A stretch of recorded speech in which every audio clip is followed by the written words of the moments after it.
Well, there is brand new controversy over a stunning report on the future of America's healthcare. The survey is by McKinsey and Company. It's a highly respected business consulting group, and it found that more than half of American companies plan to dump their healthcare plans and shift their workers to government-run exchanges. We're talking about 90 million workers who will lose their current coverage. Well, now a group of Democratic congressmen are questioning the claims of the McKinsey report and demanding that McKinsey hand over to Congress in the internals of that report, which could include a lot of privileged information from private corporations. How far is Washington willing to go in this, healthcare scare? Let's bring in Ford O'Connell, chairman of the Civic Forum PAC and former director for rural outreach for John McCain's presidential campaign. Also joining us is Democratic strategist Alexis McGill-Johnson, executive director of the American Values Institute. Good to see you both. Alexis, let me start with you. What possible reason could Democrats in Congress have for demanding this information from McKinsey, except to intimidate McKinsey and the many companies which said they plan to drop their workers' coverage because of the new health care law?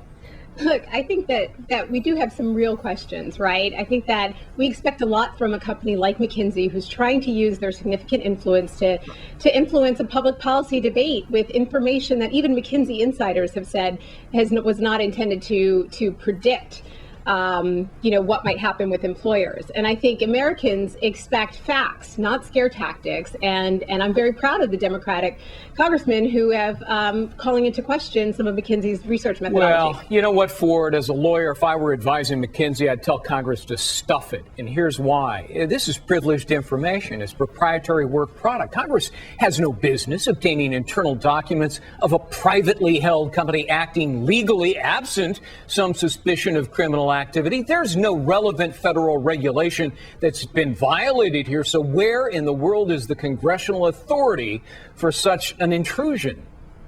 I don't think there is any congressional authority for such an intrusion. And once again, we have to realize that this is Democrats overreaching as usual. Look, the McKinsey report is further evidence that we can't afford Obamacare. There's no reason for a company like McKinsey to pull something out of thin air. Now, it'd be a little bit nice to know how much more is in there, but the facts will remain. It's simple economics. Employers are going to cut off their employees' health insurance because it only costs them a $2,000 fine versus $4,000 to actually put up the health insurance for their employees. It's simple economics. And if I'm a CEO, that's exactly what I would do. You know what, Alexis, congressional Democrats in this letter that I've got right here, they justify their demand for McKinsey's methodology because they claim that McKinsey's results are, quote unquote, different than other studies, including the Rand Corporation and the Urban Institute. Well, I took the time to read both of those studies, so let me quote from them. We'll put it up on the screen. Here's the Rand study. The nature of employer-sponsored coverage may change substantially after implementation of the ACA, that's Obamacare, with an increase in the number of workers offered coverage through exchanges. Many employers will find that offering to be an attractive option.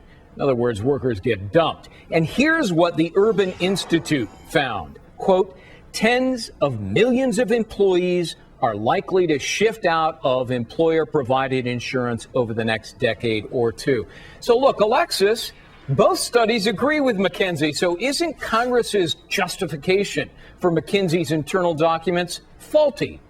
I can't say they both agree with them. I think what they're both saying is that over time, people may shift outside to non-employer-based insurance. But the case in Massachusetts, which is essentially Romneycare, proved them wrong. They've said that there's been an increase in employer insurance during the last time that's been implemented. So I'm not really sure how to interpret that other than the fact that this is going to be a 2-decade solution that we really need to spend some time thinking about.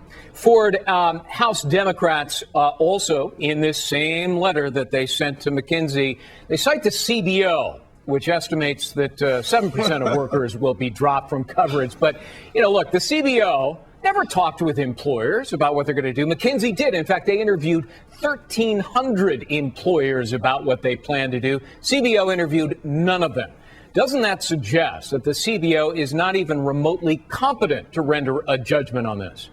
Well, look, we all know the great secret inside the Beltway is that the CBO is less than accurate. In fact, you've actually had other CBO directors like Doug Holtz-Aiken saying, hey, guys, we got a problem. I think part of the sort of private nature of this study really was so that CEOs could be more candid about what they're going to do. Because at the end of the day, if a CEO does not take this deal, 2,000 versus 4,000, they shouldn't be the head of their company. I mean, they're trying to watch the bottom line. And I think that, the CBO and every other organization needs to wake up to the realities of the business world. Alexis, all these sources that McKinsey talked to, the 1,300 corporate heads, they were granted anonymity by McKinsey.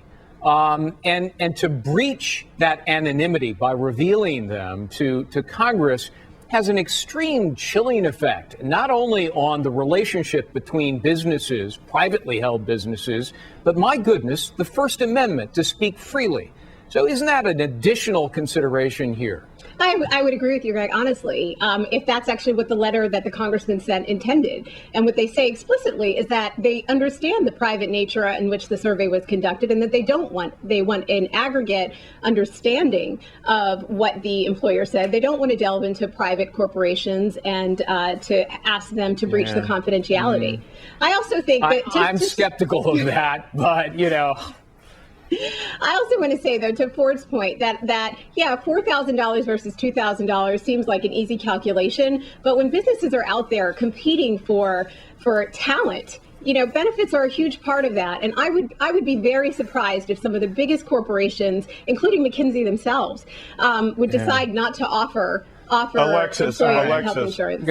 We have a $14 to $15 trillion debt. This is going to increase our debt because a lot of companies are going to take this option. We have to wake up, make the business environment more friendly while simultaneously watching our government debt. And Obamacare just doesn't do that. Ford O'Connell, Alexis McGill-Johnson, thank you both. One other footnote, I want to point this out.